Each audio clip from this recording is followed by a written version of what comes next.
how does he envision the future of China-Ghana relations? What are his thoughts after hearing from President Xi when President Xi elaborated on the newly proposed Global Governance Initiative? Also, facing the scars of a century of colonialism and now moving toward what he calls Africa's second awakening, how does Ghana hope to explore a new path towards modernization, not just for itself, but also for countries in the global south? Here's our conversation. As China and Ghana marked the 65th anniversary of diplomatic ties, President Mahama arrived in China on October 11, 2025, leading a delegation of Ghanaian officials as well as business representatives. On the morning of October 14, President Xi Jinping met Mahama at the Great Hall of the People in Beijing. Xi stressed that China firmly supports Ghana in pursuing a modernization path suited to its national conditions, and stands ready to work with Ghana to upgrade cooperation across the board, contributing to the building of an all-weather China-Africa community with a shared future in the new era.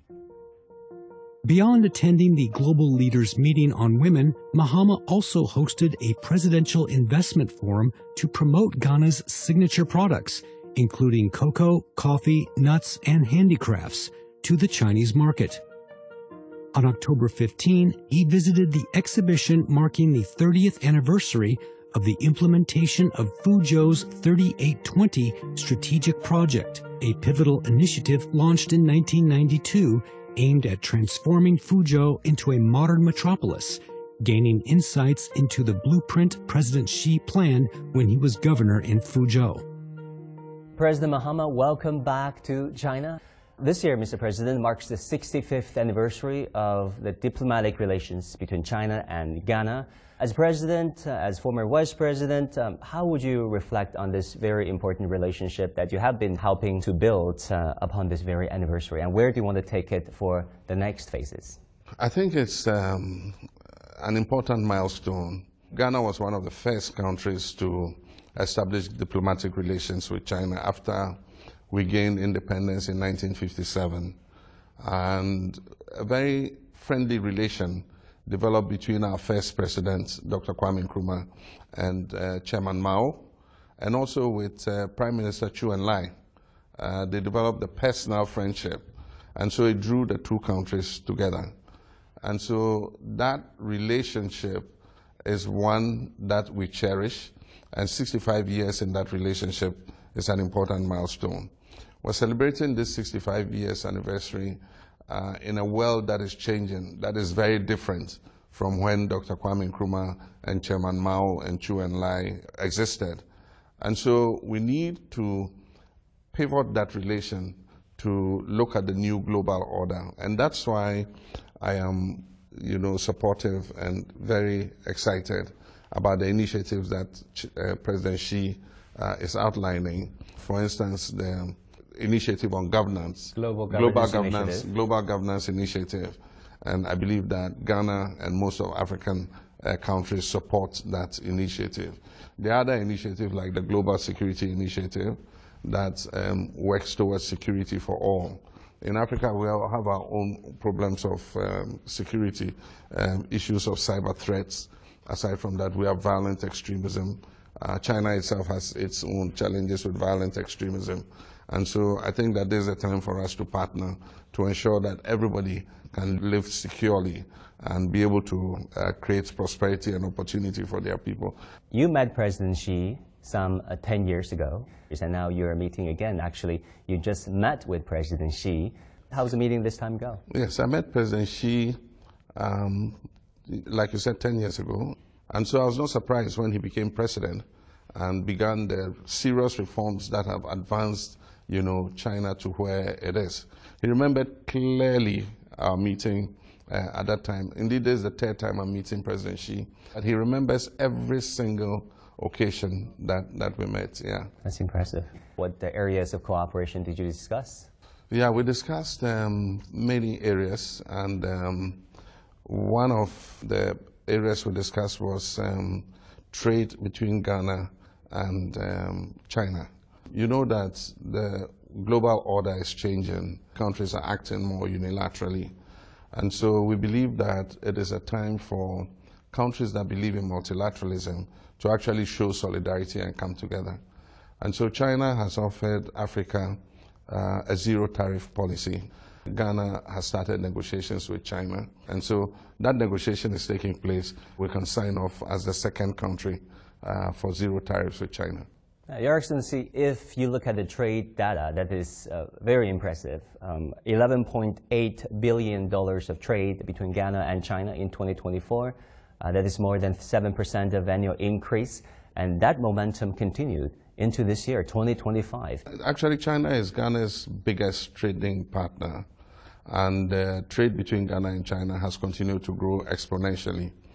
The zero tariff policy is now kicking in. And so I believe that it will create a conducive atmosphere for us to grow that trade even more. We're looking on the Ghanaian side for Chinese industries to come and help us add value to the products that we have so that we can export back into the Chinese market.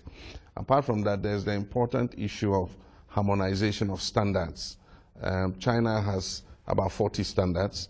And so we need to harmonize our standards with the Chinese standards so that it makes it easier for us to export into the Chinese market. So those are the areas we're ironing out. And I think that we can reach understanding as long as the relationship between us is what it is.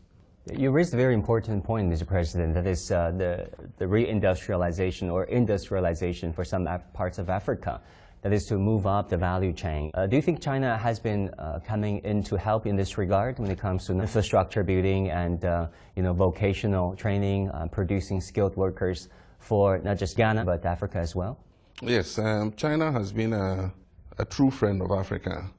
And I believe that under the Belt and Road Initiative and under FOCAC, major infrastructural projects that are transformative have occurred in many African countries. I can speak for Ghana.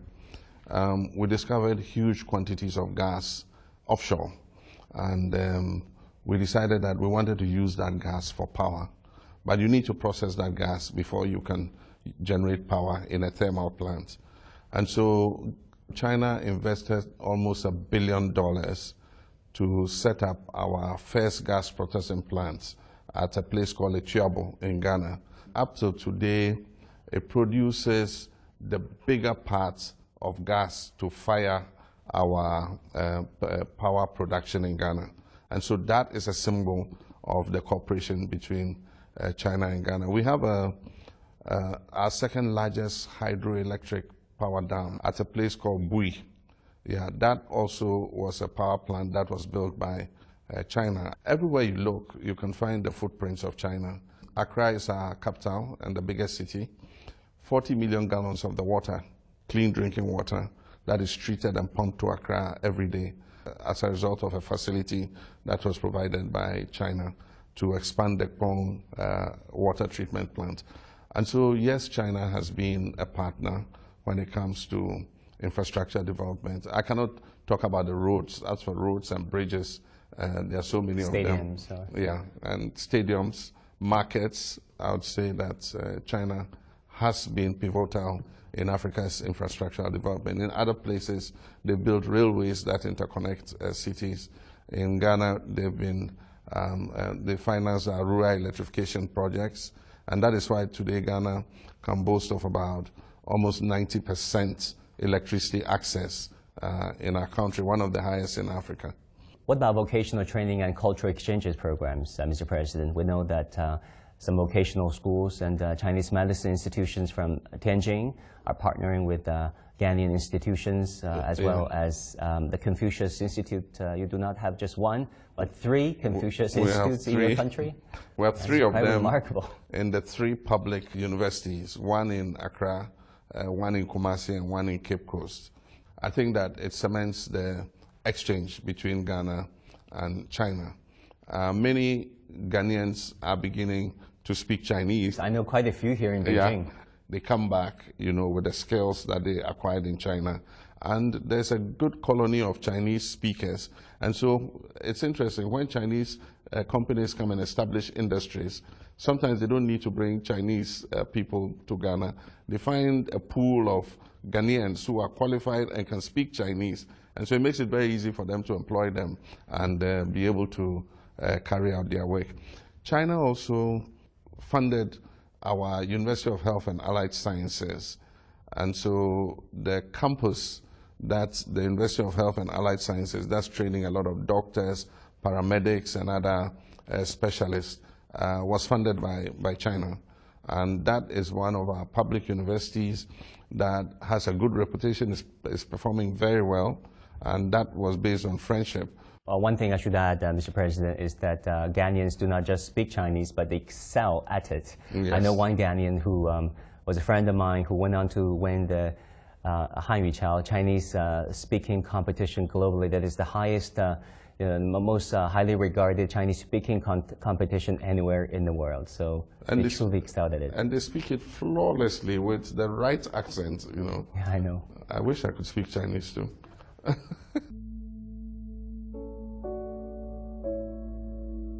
The Global Leaders Meeting on Women convened in Beijing in October 2025, drawing participants from more than 110 countries. As a guest of the summit, President Mahama said the gathering was of great significance and highlighted China's leadership in advancing women's development worldwide.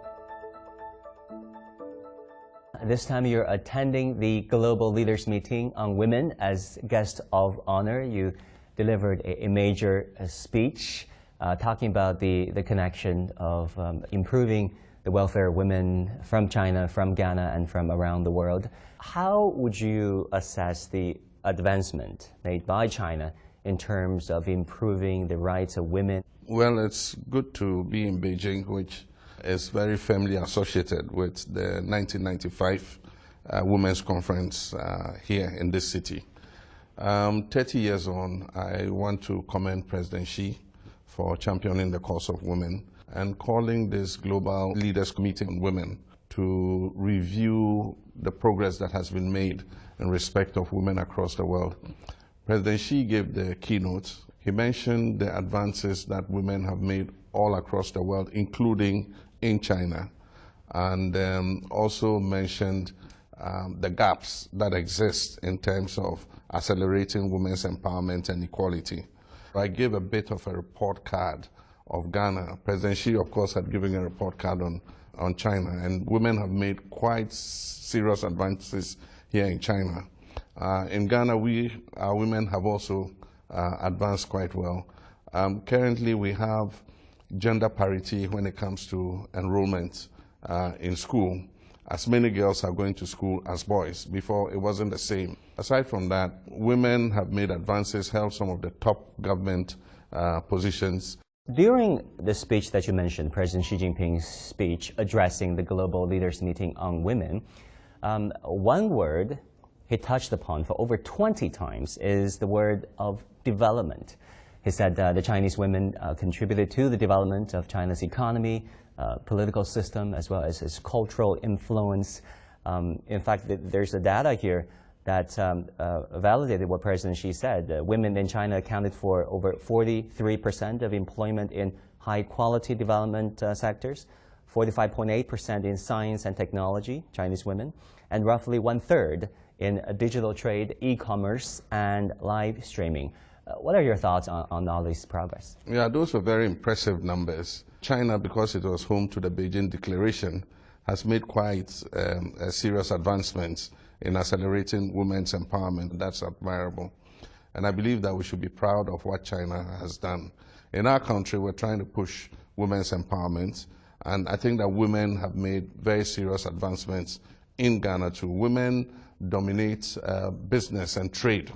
And so when you come to the area of commerce, marketing goods and all that, women dominate that sector. In education, like I said, more women are going to school and staying in school.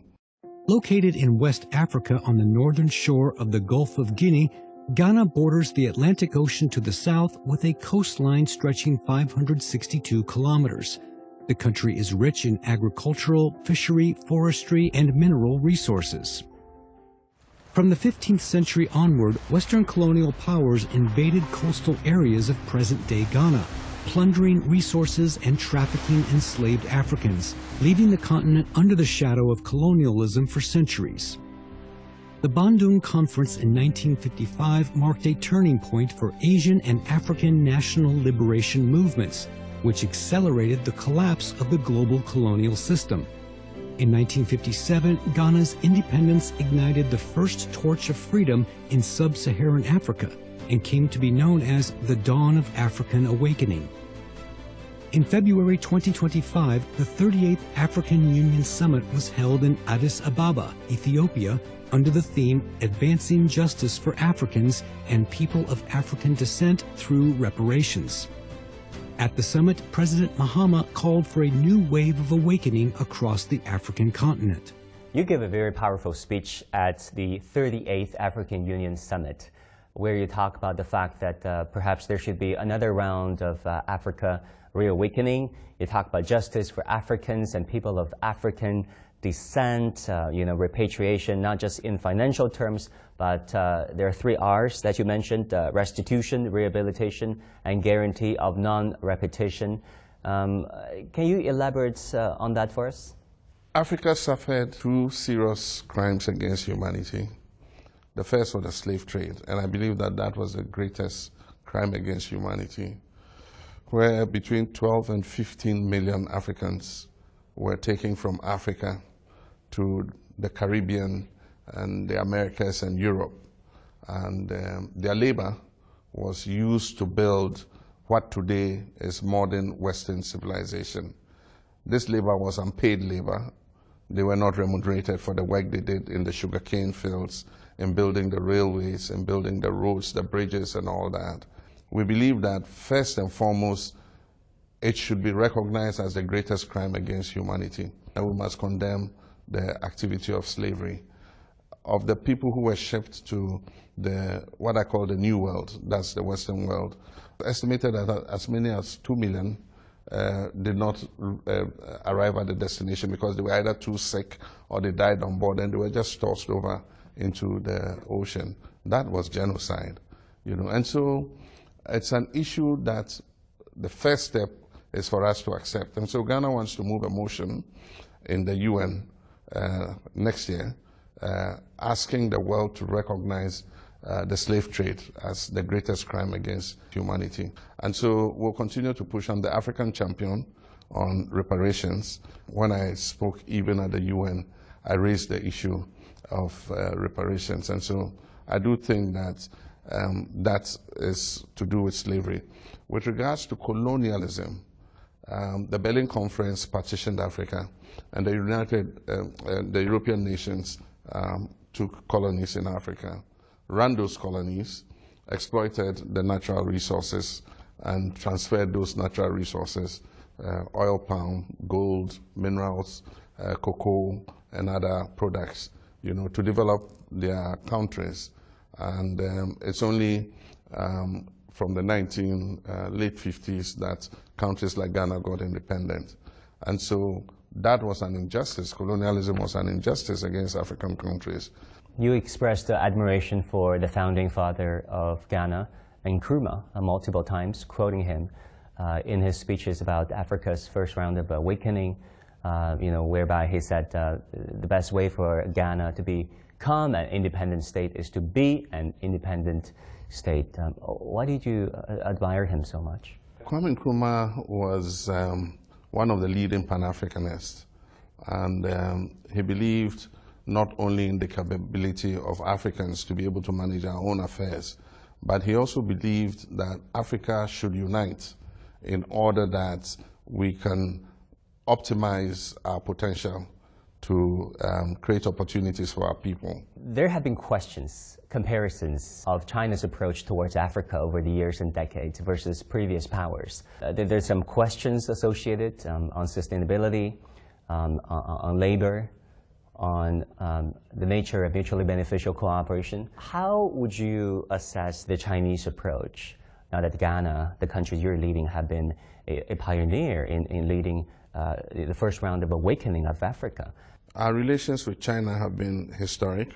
One, because China has maintained a solidarity with all developing countries and identifies itself strongly with the global south.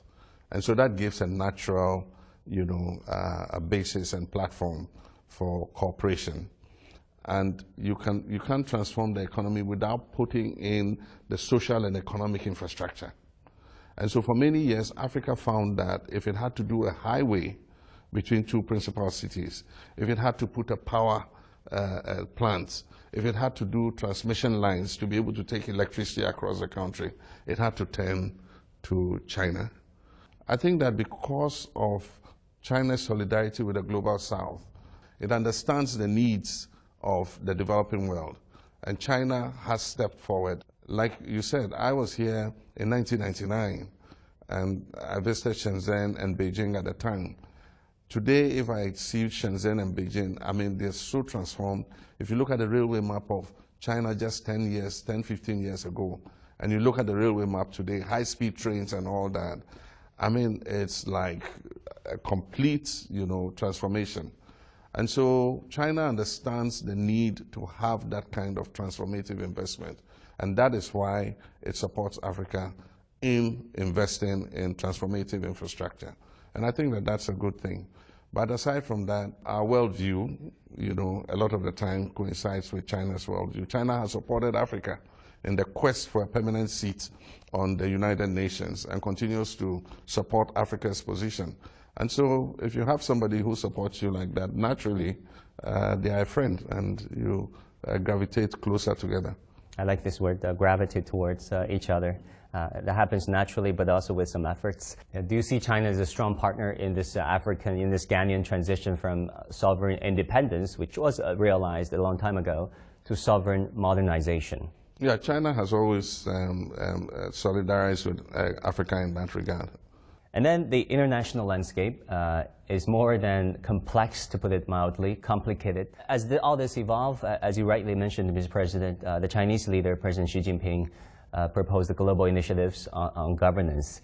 What promise do you think this Chinese philosophy, this way of governance, can play in perhaps ushering in a new era of true multilateralism going forward for the global south as well as for the rest of the world? The global south has been left behind in the global order that has existed since the end of the World War.